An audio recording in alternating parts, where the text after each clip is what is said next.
person.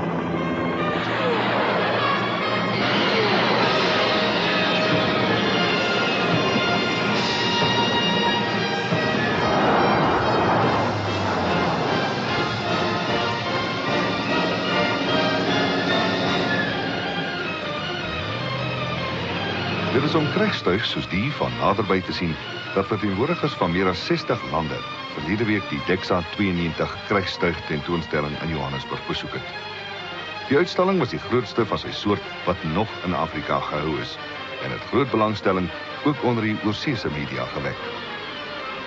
Dit is opmerklik dat Krijgkor, wat die geleentheid gereël het, nou heelwat meer genee is om die sluier te lig oor die krijgstuigprodukte wat deur die Suid-Afrikaanse bedryf geproduseer word. Die meer ontvanklike houding van die internasionale gemeenskap staan in sterk teenstelling met kritiek wat tot onlangs gelewer is oor die verkope van Suid-Afrikaanse wapentuig aan Irak en die onortodokse wyse waarop Suid-Afrika soms krijgstuigtegnologie bekom het.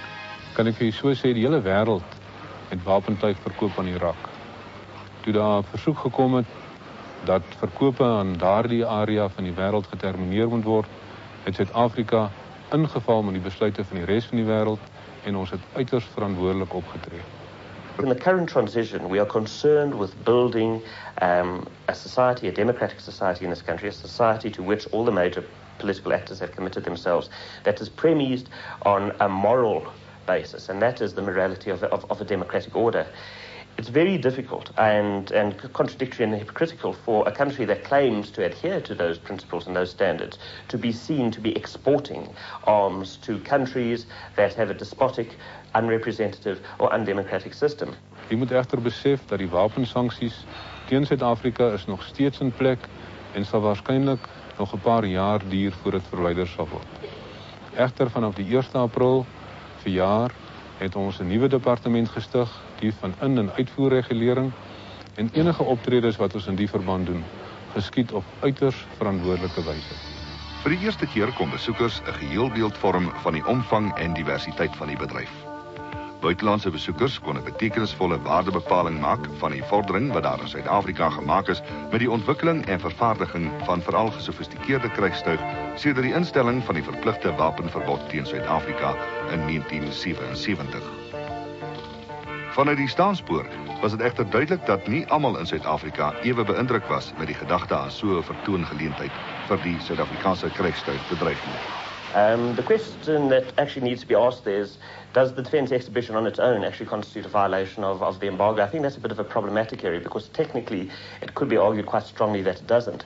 I think where it clearly constitutes a violation of the arms embargo is via the presence and the representation of international bodies and interest groups at the exhibition who have an interest in or are actually in the process of signing up and procuring armaments for the respective countries.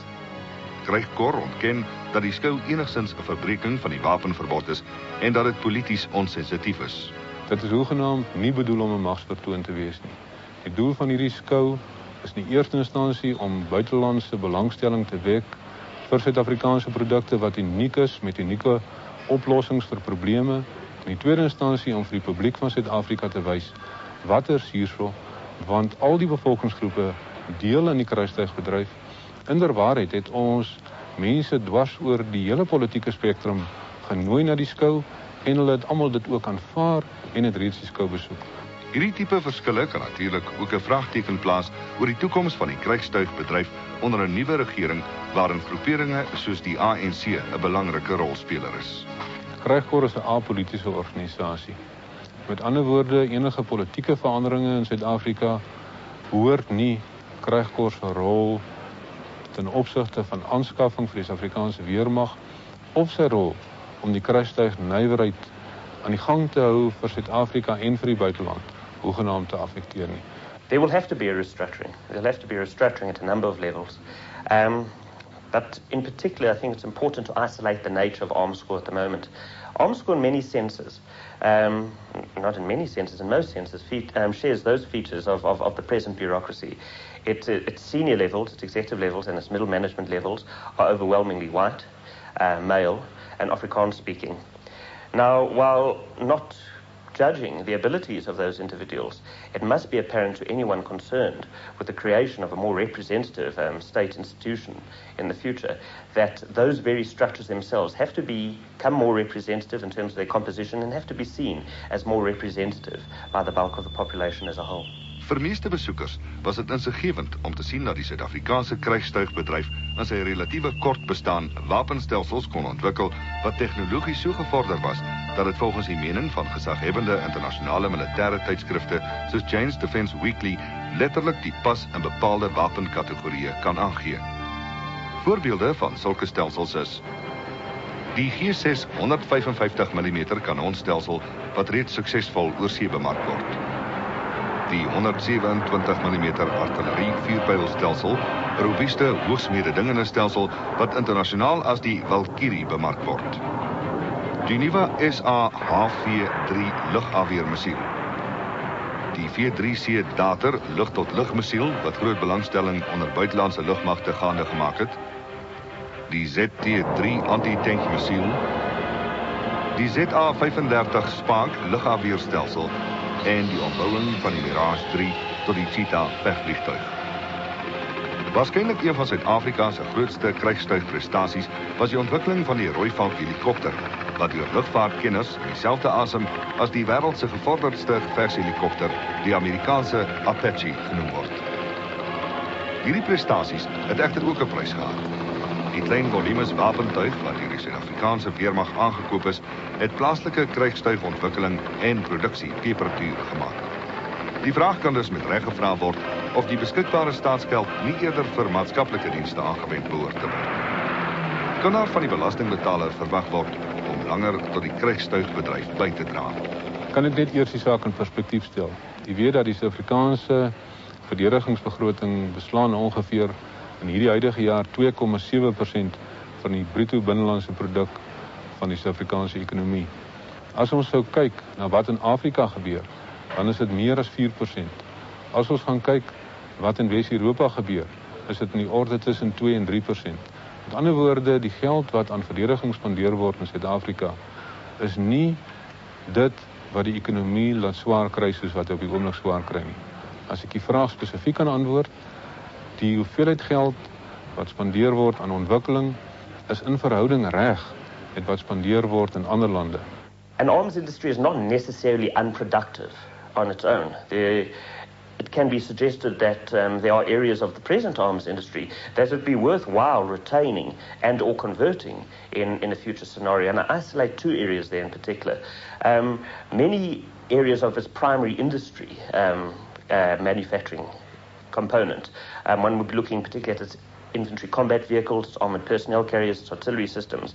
It could be strongly argued that there's a good chance of their commercial success in the future. And if that was going to earn foreign exchange and foreign currency, then it would be recommended that they be retained, not necessarily in their present form, but certainly be retained as a future national asset. The second area in that regard is the question of the technological basis present within Armscor at the moment. Business in this country has always been rather shoddy about investing in research and development capabilities in their respective spheres. But the arms industry has been different. It has a high technological base. It has a very well-developed R&D function and capability.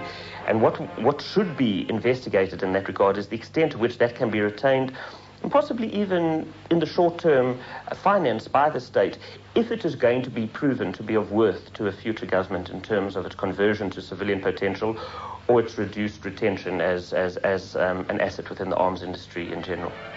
Dit is eintlik ironies dat Suid-Afrika, nou dat die krygstuigbedryf tot wasdom ontwikkel het, 'n dramatiese afname in die vraag na krygstuigprodukte ondervind. Na die beëindiging van die oorlog in Namibië en Angola en die verandering in die politieke klimaat in Suid-Afrika is daar van 'n konvensionele bedreiging min sprake. Die weermag is afgeskaal en die binnelandse vraag na krygstuig is beperk. As die kommersiële aanwending van gevorderde krygstuigtegnologie dus net gedeeltelike oplossing bied, is dit duidelik dat uitvoere beslis 'n groter rol sal moet speel om die toekoms van die plaaslike bedryf te verseker. Die vooruitsigte vir die internasionale mark is egter alles behalwe waffers. Well, the international situation obviously has changed with the coup in the Soviet Union. There's no longer a Cold War out there, and there's been very much a thawing of relationships between the two superpowers. But we've gone away from the days of the potential for nuclear destruction in Europe and North America and across Asia. And we've gone into the period of regional wars and instability. I think one of the major problems that we're going to face in the next decade is that the wars will be smaller and therefore probably less important overall to the major nations of the world. But nonetheless, there are plenty of flashpoints out there. You just have to look at, for example, the India-Pakistan border, the South China Sea with the Spratly Islands, and China trying to produce a new area for its own territorial waters because there's oil in the Spratlys. Or you look at Africa.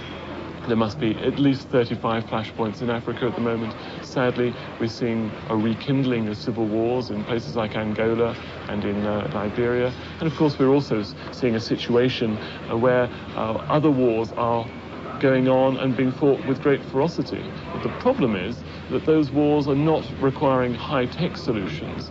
They're the wars where people go off and buy Kalashnikovs and second-hand information from Russia. So all in all, it's an unstable world, and it's probably a very dangerous world to be in, but it's not necessarily a good world for the defense industry. Die res van die wêreld se verkope van wapentuig is op 'n baie hoë vlak vandag. Met ander woorde, hulle is daarbo en hulle moet na 'n baie laer vlak toe kom. Die Suid-Afrikaanse bedryf se verkope is op 'n baie lae vlak. Met die oopmaak van internasionale deure vir Suid-Afrika sal daar nuwe geleenthede vir ons wees. Met ander woorde, ons kan van die lae vlak van ongeveer R500 miljoen per jaar groei na 'n hoër vlak toe. En daarom sal dit spesifiek vir ons nuwe geleenthede skep. Nuwe werksgeleenthede skep, meer buitelandse valuta verdien vir Suid-Afrika. Probably by the end of the decade, if all goes well politically here, and by that I mean if change doesn't involve a radical clampdown of one way or the other, then I think you could actually see South Africa becoming a very major player. Dit is duidelik dat daar steeds 'n goeie toekoms op die plaaslike kruisstuigbedryf wag as die uitdagings met nugterheid en realisme aanvaar word.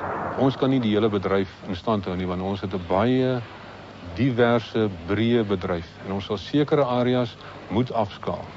Die areas wat ons egter aan die gang sal hou, is die areas waar ons eie weermag nog 'n behoefte het,